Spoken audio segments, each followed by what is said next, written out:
This is a good list that I've put together, inspired by a couple of others and my own contribution, and I'd like to share this list with you. First, learning the power of purpose. A person who has purpose in their life, they have something to go for, some meaning. One writer described it, for some people it becomes a magnificent obsession.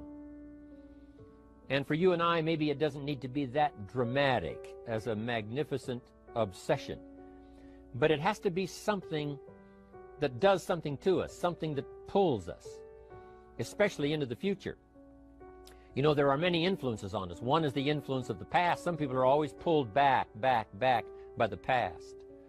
Some people are always pulled aside by the distractions. But here's what's powerful. If you have a list of high purpose in your life, it pulls you toward the future. And the more powerful the purpose is, the stronger it pulls. And here's the other great advantage if you have purpose for the future. It pulls you through all kinds of challenges and all kinds of difficulties. If you don't have these strong purposes for the future, it's easy to get swallowed by a bad day. It's easy to be almost annihilated by a poor month. And it's easy sometimes to almost disappear beneath the waves of a year that goes backwards if you don't have something to pull you beyond that year.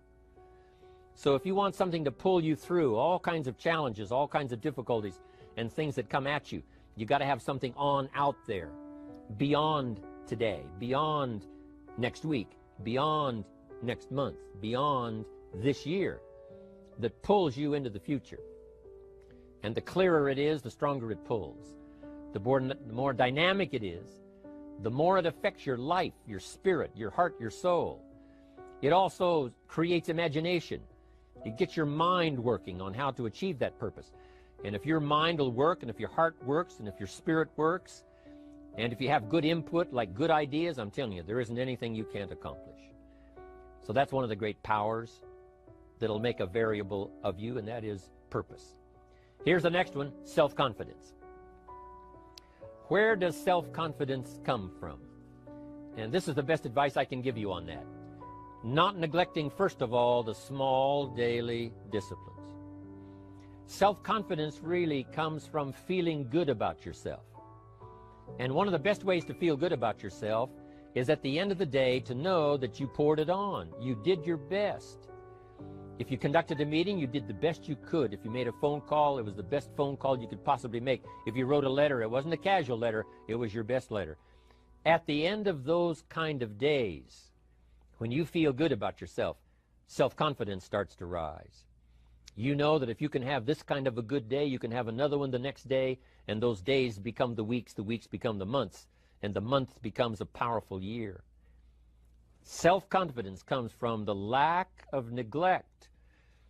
If you will not neglect to do the small daily disciplines, that's where self-confidence comes from. Part of good health is self-confidence. I know I'm going to be healthy. I take the Herbalife products. I eat the apple a day. I walk around the block. I do the jogging on the beach. At the end of the day, when you've really poured it on and you've done all the stuff, self-confidence grows. That self-confidence affects your health. It affects your future. It affects your psyche. So this is true. One of the great powers is self-confidence. Self-confidence means willingness to do whatever it takes to achieve. Some people say, well, I'll do it for a little while and see what happens. You know, I'll try a couple of things. If that doesn't work, I'm out of here. And all of us know that that kind of person doesn't have much of a future.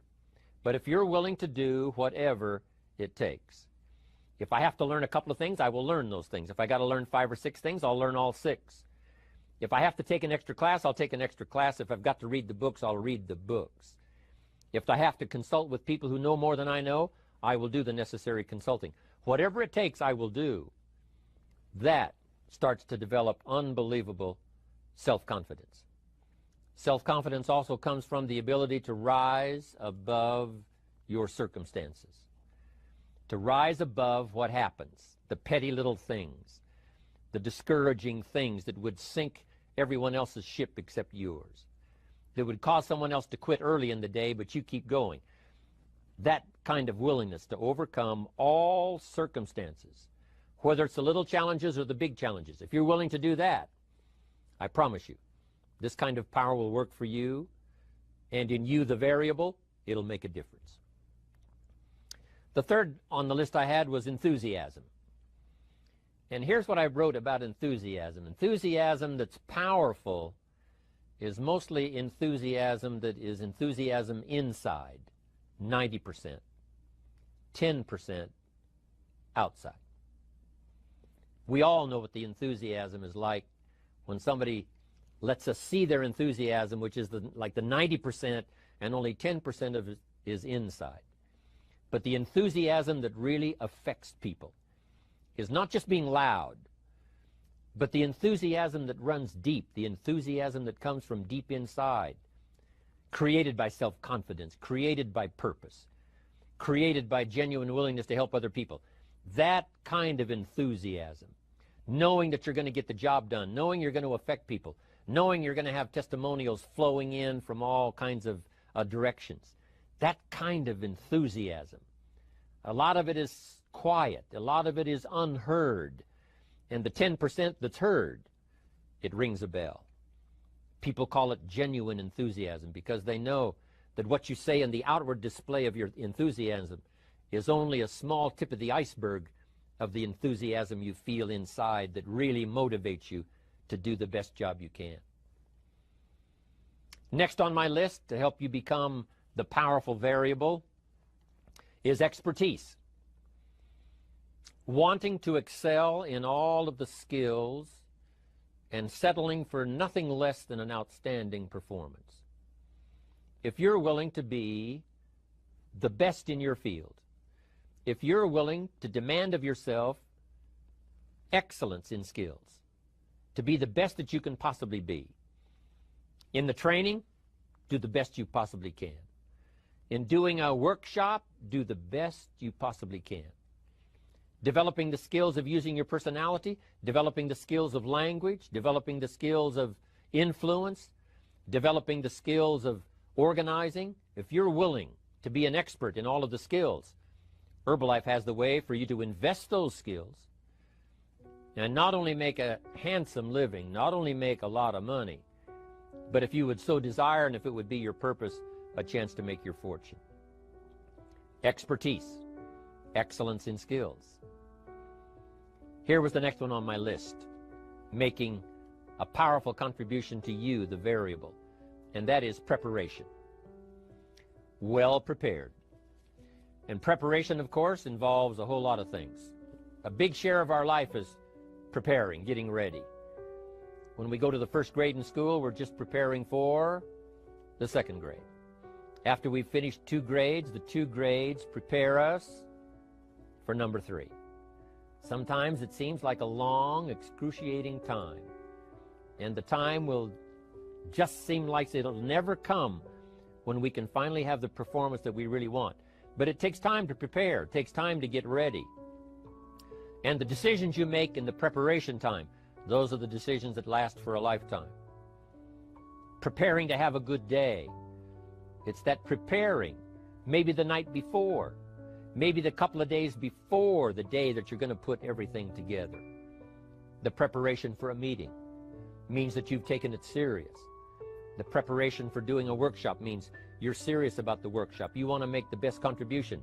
That kind of preparation is important. But here's preparation that's very vital, and that is to prepare yourself for success.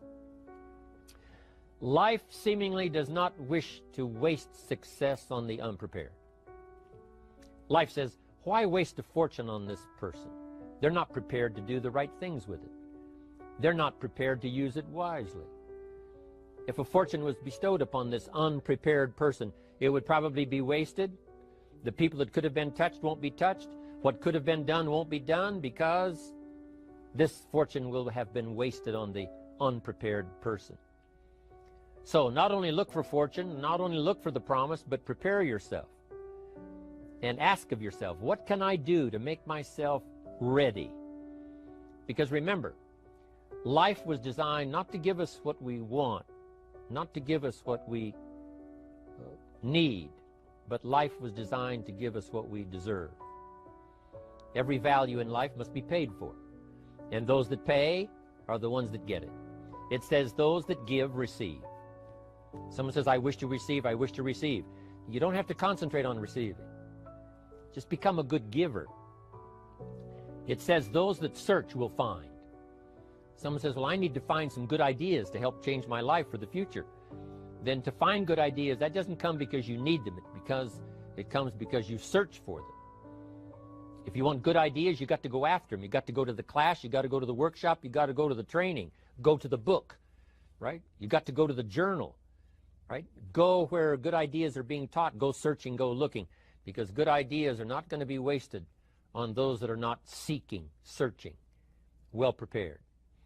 So, prepare yourself to be ready for fortune when it comes, to be ready for challenge when it comes, to be ready for opportunity when it comes. Opportunity comes along and passes by the person that is not well prepared. I want to prepare myself this year for next year. Yes, I wish to be effective this year, but I'm also thinking of ways, how could I be better? How could my ideas be more powerful? How could they be sharper, more clear? How could I reach some people next year that I perhaps can't reach this year? I haven't reached deep enough into my own soul to affect some people. Some people just pass by and say, hey, what a good speech. But how could I make it stronger than that, deeper than that, more powerful than that? I cannot be as powerful as I could be next year. You know, you can't go to the 10th grade in the 5th grade. You just got to go through the grades. But the more you are prepared, when the 10th grade finally comes, now you can cash in and get 2 times, 3 times, 5 times more value from it by being prepared. I want to do my best this year for Herbalife, but I also want to get ready for next year, 1999. And then when the year 2000 comes, at the turn of the century, I want to be well equipped by language, by instinct, by temperament, by personality, by influence, to really be valuable the year 2000, 2001, 2, 3, 4, 5. That's my goal. I'm sure it's your goal. Now here's the next one. There's great power in self-reliance. Self-reliance means you simply look mostly to yourself. It would be nice if someone just gave you this, gave you this, gave you this. It would be nice if everyone did their job exactly as they're supposed to do it. But here's what you've got to do. Primarily rely on yourself. Primarily say, I'm the person responsible. And I will learn the necessary skills so that I can help people learn their skills. If I need lots of people to do certain things to build my organization, that is what I must have. But I've got to be the final backstop. I've got to be the final one that people can rely on, so that if this is missed and this is missed, I can catch up. I can fill the gap. I can do the job. We have to do it when we conduct meetings. We have to do it when we conduct training. We have to do it when we're in a class of just a few. What someone might have missed, we're there to fill in. Self-reliance. Primarily, we're learning to count on yourself. So that you can do this, never complain and never explain. Here's the next key power, and that's image. There's many parts to image. The image that others see you as, the image you have with other people. And it's very important how other people see you. If they don't see you as a leader, chances are they won't pay attention. If they don't see you as being in control, chances are they won't have the trust. If they don't see you as knowing where you're going, what you want to accomplish, they probably won't follow. But if people can see you, if you have the image of someone that's in charge, in control of your life, your future, your destiny, in control of the situation, if they see that, that kind of image is powerful. It helps to win the day. It attracts other people. People want to be around people that are in control, that are powerful, but they know how to use their power. Influential, but they know how to use their influence. That kind of image is important. But here's a very important image, and that is your image of yourself. self. The way you dress, the way you talk, the way you think, your capacity for learning, all of that is an important image that you have of yourself. The image that you have that if it needs to be learned, you could learn it. If there's a book that needs to be mastered, you could master it. If there's a skill that needs to be learned, why couldn't you get busy now and learn that skill? That kind of self-image, that I am continually trying my best to be the best I can. Because one of the most important places you have to look is into the future, yes. You got to look into the past, yes. You've got to look around, yes. But one of the most important places you have to look is in the mirror. You know, how I appear to other people, that's important. But how I appear to myself is the ultimate importance. That kind of image, to where you'll develop the self-confidence, you'll develop the self-reliance. Now here's another one in my rather short list. The next word is character. Becoming a person of high values, a person of principles, a person of honesty, a person that earns respect. That kind of character. It took character when Mark started to put the marketing system together. How can we have a system that will build in the integrity, that people will know that if this happens, then this will happen. And if this goes wrong, here's the way to fix it. Unless you have the principles and the character and the integrity to put together a viable plan for a wide variety of people, then the system is not going to last very long. And I've been around long enough, and I'm sure you have been around long enough to see a lot of systems that got started, but they failed. And the reason is because they were not constructed with integrity. They were not constructed with character. They were not constructed with doing the right thing. They might have been constructed to take advantage. You know, cash it out as quickly as possible and leave. Mark was involved when others took advantage of him all those years ago before Herbalife. When someone took advantage and didn't have the character, didn't have the principles, and didn't have the character to stay, the character to see it through, the character to do the right thing. So this is important, to develop the character within yourself, that people see you as honest, as fair, willing to do the right thing, willing to be helpful, but always willing to walk the center line, not to pass the line. When we come to an opportunity like Herbalife, especially multi-level network marketing, it is so dynamic, it is so powerful, and it is so possible in fortune making that sometimes people want to speed up the process by cutting the corners, by neglecting to do the right things, you know, to cheat a little here, you know, cross the line just a little bit, because then, you know, it'll grow faster and you can cash in quicker. Not necessary here. Doing Herbalife right will build your fortune longer and stronger than trying to cut the corners and not doing it right. If we'll have the integrity that Mark had when he started it, and keep perpetuating that we will do the right thing by the marketing system, the right thing by a distributor who has a customer and they take care of that customer belongs to that distributor. That kind of integrity in the marketing system, the kind of integrity we have among each other, the kind of character we have to rely on each other, because here's what we cannot do. We cannot do this by ourselves.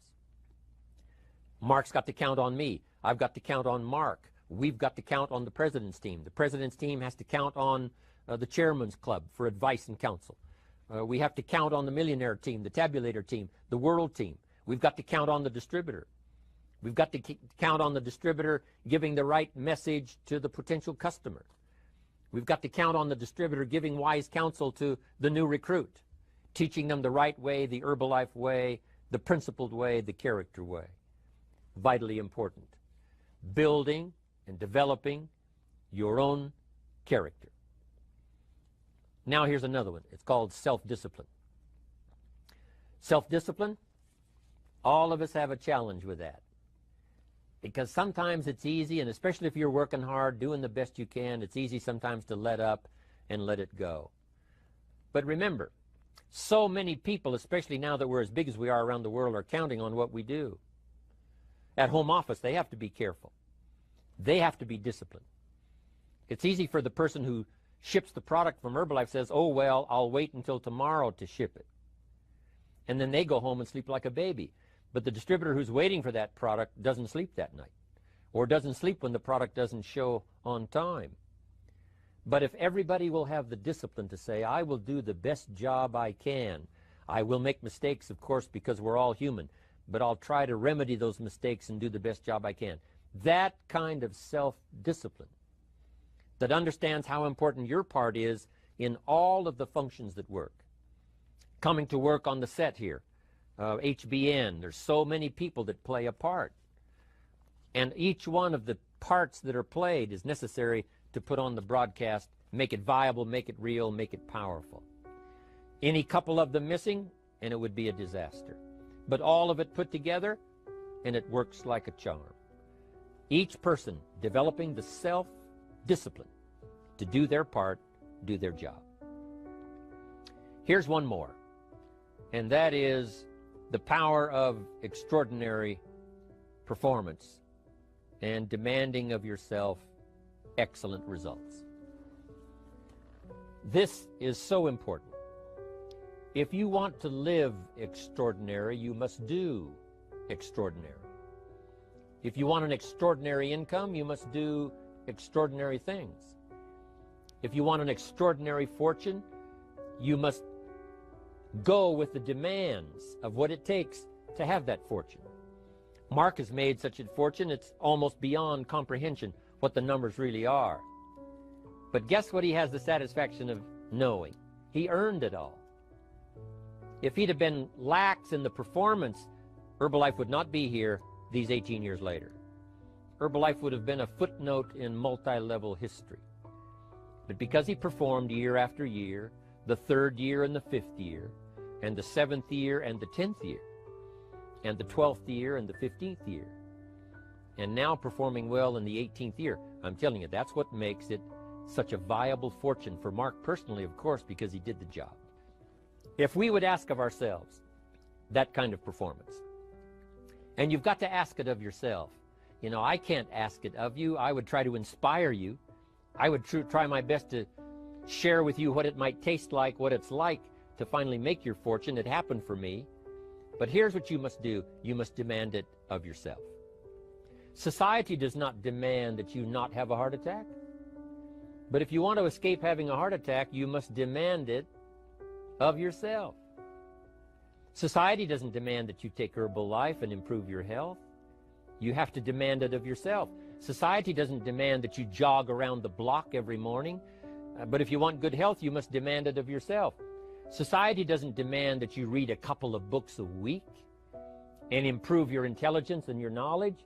That you must demand of yourself. Society does not demand that you build a financial wall around your family nothing can get through. That's not a demand of society. But you must demand it, if you wish it, you must demand it of yourself. Society doesn't demand that you learn a list of 10 skills in order to ensure your own future and the future of your family. Society doesn't demand it, doesn't require it. It is not a law. But if you want the benefit, you must demand it of yourself.